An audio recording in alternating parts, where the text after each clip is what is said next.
Hello everyone and welcome to your channel IELTS Perfection. In this video, we are going to talk about how to expand our ideas in IELTS Writing Task 2. So, by the end of this video, you will understand what developing an idea means. You'll know how to use a clear, repeatable structure, differentiate between good and poor development, apply logical reasoning, write believable topic-specific examples, and avoid common mistakes. If your essays feel too short, repetitive, or underdeveloped, this video will completely change the way you write. Let's get started. Have you ever written an essay and felt like you ran out of ideas after just one sentence? Maybe you wrote something like, "Education is important because it helps people find better jobs." That's a fine main idea, but it's not enough. The examiner wants to see that you can develop your ideas logically, step by step, using explanations, examples, and evidence.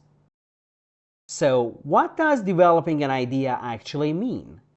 It means you take one idea and grow it through logical reasoning. You start with your main idea, you explain it, why or how it's true, you give an example or evidence to support it, and you link it back to the question. That's it. But the key is connection. Every sentence should logically connect to the one before. Let's see an example of a poor and good development. Education is important because it helps people find jobs. Also, it improves society. In conclusion, education is good. Education plays a vital role in employment opportunities because most modern jobs require specialized knowledge. For instance, a person with a degree in computer science can work in the technology industry, which usually offers higher salaries and job security. Therefore, education directly influences a person's economic stability. See the difference? It's a chain of logic from main idea, reason, example, and result. Okay, now let's learn a simple formula you can use in every body paragraph. I call it the IDEAL formula. I-D-E-A-L. I means introduce your main idea. D means develop or explain it. E means example or evidence. A, analyze the example. And L, link back to the question. All right. Let's apply it to a real IELTS question to see how it looks. Some people think that governments should spend more money on public health, while others believe it should be used for education. Discuss both views and give your own opinion. Let's take one side, education. Education deserves more funding because it provides long-term national benefits. When citizens are well educated, they tend to be more productive, innovative, and capable of solving complex problems. For example, countries such as South Korea and Finland have invested heavily in education, leading to a highly skilled workforce and stronger economies. This shows that investing in education not only benefits individuals, but also boosts a country's overall competitiveness. Therefore, allocating more funds to education can create sustainable development in the long run. This is how you expand your ideas logically and naturally. There are certain techniques you can use to add depth and detail so that your writing sounds like a Band-Aid candidate. So let's see what they are. Technique 1. Use cause and effect. Ask yourself, why does this happen? What result does it create? Like in the example below. Online learning is convenient because students can study anytime. Why is this important? This flexibility allows working adults to continue their education without quitting their jobs, which improves their career prospects. Technique 2. Use comparison or contrast.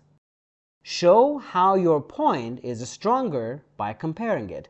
Unlike traditional education, online courses reduce travel costs and save time, making learning more accessible for people in remote areas. Technique 3. Use statistics or research, even if invented.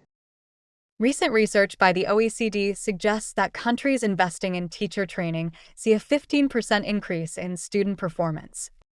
This sounds realistic and professional, perfect for IELTS. Technique 4. Use hypothetical situations. If governments prioritized healthcare, fewer people would suffer from preventable diseases, reducing national healthcare costs. That's a conditional structure which is excellent for variety and analysis. And technique 5. Use mini stories. Create short, realistic examples.